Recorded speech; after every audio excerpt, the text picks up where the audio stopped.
আমি প্রথমেই আপনাদের উদ্দেশ্যে বলবো যে আমাকে স্যার ভাবার দরকার নেই, স্যার বলারও দরকার নেই। আমি আপনাদের সন্তান হিসেবে এখানে এসেছি। আমি জনগণের পক্ষ থেকে এসেছি, জনগণের দাবি দাওয়া নিয়ে এসেছি, একটি নতুন বাংলাদেশের স্বপ্ন নিয়ে এসেছি। এখন আমি আপনাদের কাছে সেই সহযোগিতাটা কামনা করছি।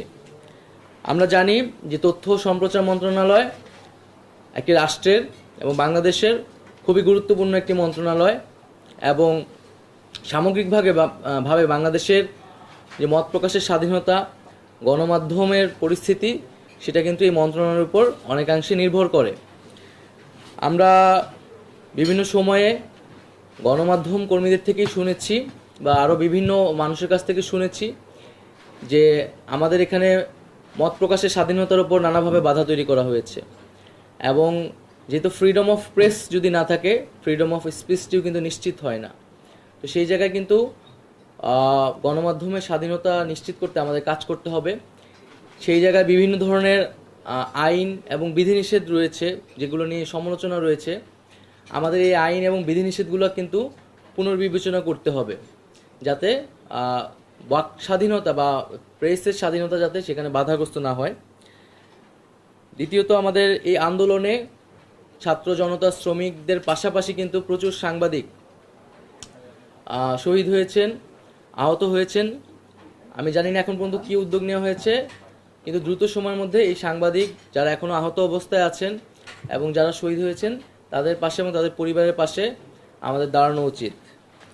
এবং আমরা এই আন্দোলনের পরিস্থিতিও যদি একটু বলি, আমরা দেখেছি যে আপনারা সবই জানেন যে আন্দোলনের মাঝে কিভাবে ইন্টারনেট বন্ধ করে দেওয়া হয়েছিল এবং একটা ব্ল্যাক আউটে চলে গেছিল। এখানে কি হচ্ছিল কিছুই জানা যাচ্ছিল না, এবং একদিকে ইন্টারনেট বন্ধ করে দেওয়া হয়েছিল, সোশ্যাল মিডিয়া বন্ধ, তথ্যের কোনো প্রবাহ চলছিল না, মানুষের কাছে কেউ কিছু জানতে পারতেছিল না, এবং অন্যদিকে ইলেকট্রনিক মিডিয়া কিন্তু সম্পূর্ণ সরকারের করায়ত্তে ছিল।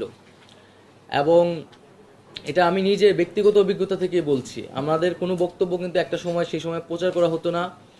আমাদের বিভ্রান্তিকর বক্তব্য বা হচ্ছে যেটা আমরা বলিনি এরকম মিসকোট করে প্রচার করা হতো।